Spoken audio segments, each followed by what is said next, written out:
to Razz Reviews. Today, I'm going to be reviewing Ant-Man and the Wasp. This Ant-Man sequel is directed by Peyton Reed, who directed the first one, and it's the last film in the third phase of the Marvel Cinematic Universe. And here we find Scott Lang, played by Paul Rudd, in the aftermath of Civil War, where he is placed under house arrest for a deal that he's taken with the government. So in terms of the timeline, this movie takes place before Infinity War and everything that happened there. The first Ant-Man film suffered from a little bit of a problem where it was supposed to be directed by Edgar Wright, but he walked away from the project even though he wrote the script, and his script was actually made into the film. So I never knew where Peyton Reed's film began and Edgar Wright's film ended. But this time it was Peyton Reed from beginning to end, and I was interested to see what kind of film he would make for Ant-Man. I didn't know if we were gonna get a better Ant-Man film than the first one, just as good or worse. And having watched it, I can safely say that it was just as good as the first one. It's very similar in tone and atmosphere and mood. The only difference is that this film feels more connected to the MCU than the first one did. I actually had fun watching Ant-Man and the Wasp, and I thought it was a solid,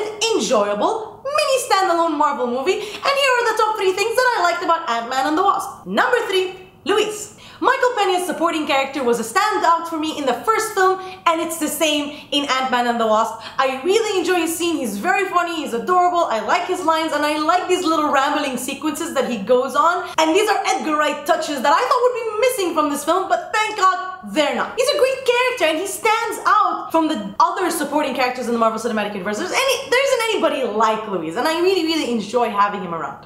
Number 2, creative choreography. The fight sequences and the effects in most of the MCU films are fun to watch. However, what I like about Ant-Man and the Wasp is that they really got creative with their use of the Ant-Man powers. I thought the way that they used the abilities to shrink and expand throughout the fights was actually very innovative and creative and interesting to watch. They really incorporate these abilities in a fun and dynamic way and make the fight scenes in Ant-Man feel a lot more unique and different than anything else in the MCU. The movie also explores the quantum realm and the quantum particles in a sense, and I thought that information was actually very interesting and might come into play later, and I'm glad that we got to talk about it and investigate it in this movie. The number 1 thing I liked about Ant-Man and the Wasp is the Pyms, or the Van Dynes. I don't know, the ladies seem to keep their name. Anyway, I like all 3 characters.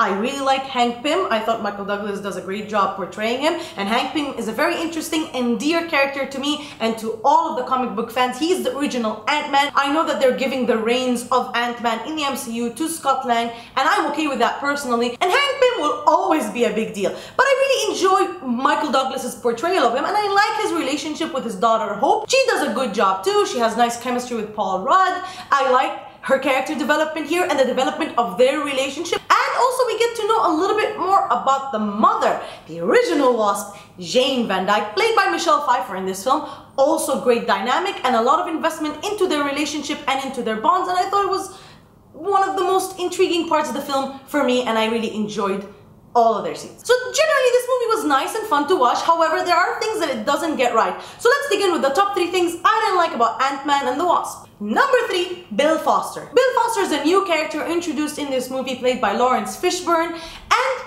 he is kind of an important character in the comics. They kind of give a few hints and a few setups for who he was or who he might become. I don't want to say anything here, but generally I didn't buy him in this movie. Laurence Fishburne did a good job and a good performance at playing this character. However, his motivations were a little weird, and I didn't really understand what he wanted. And I don't want to give away too much about his character and what his role in the film is, but all in all, I wasn't really convinced with what his motivation was or what his goal was ultimately in the film. So I felt it was a little wonky. The number 2 thing I didn't like about Ant-Man and the Wasp is some of the comedy. This movie doesn't necessarily try to be funnier than the last film. It's pretty much as comedic. It's definitely more comical than Infinity War or Black Panther, for example. And some of the jokes hit and they're really funny, and some jokes don't. There are a bunch of cringy moments and a bunch of cheesy moments that don't really work well,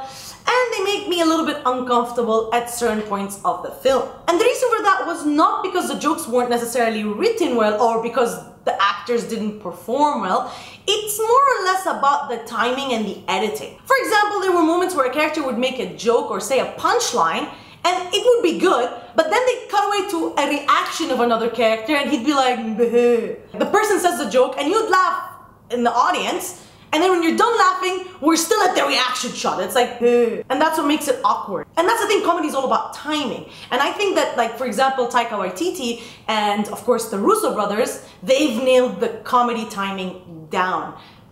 Peyton Reed, not so much yet. The number one thing I didn't like about Ant-Man and the Wasp is Ant-Man's character arc. Now, this might be something that most people don't mind, but for me, I'm always invested in the character development of every main character of any movie I see, ever, in life. Paul Rudd is a great Scott Lang. He brings a lot of heart to the role and a lot of likability. However, in this movie, I didn't feel like it was necessarily his story. I felt like he was there as a plot device. And he was a great plot device, but a plot device nonetheless. And that's because at the beginning of the film and at the end of the film, he's pretty much in the same emotional and mental place. Now, a lot of circumstances happen to him, and a lot of things happen towards the end as well, and in the after credit scene, but emotionally, I didn't feel like there was a lot of growth. A lot of physical growth, but not a lot of emotional or psychological growth. I didn't feel like he learned something. I didn't feel like something changed about his perception of the world. I didn't feel like he learned something about himself, that he crossed a certain internal conflict, maybe. Not much of that, which made his character story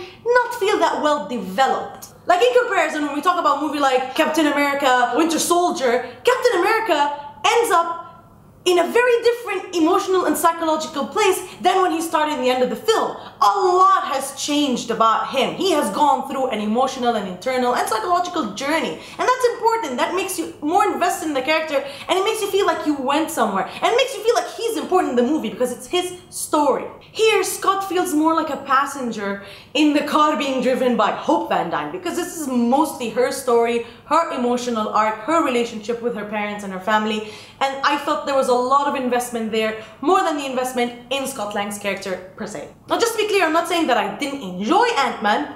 I enjoyed him, I enjoyed his scenes, I enjoyed his action sequences. It's just, again, from a character's emotional journey point of view, that was something that was clearly lacking for me in the film. All in all, I enjoyed Ant-Man and the Wasp just as much as I enjoyed the first Ant-Man. It could have been better, but it was also a fun time at the cinema, and I recommend it for all of the MCU fans out there. But for me, I'm gonna give Ant-Man and the Wasp a 7.5 out of 10. So, let me know what you think of Ant-Man and the Wasp, and where does it rank for you in the Marvel Cinematic Universe? Let me know in the comment section, and as always, like, share, and subscribe, and don't forget to ask me what you'd like me to review for you next. See ya!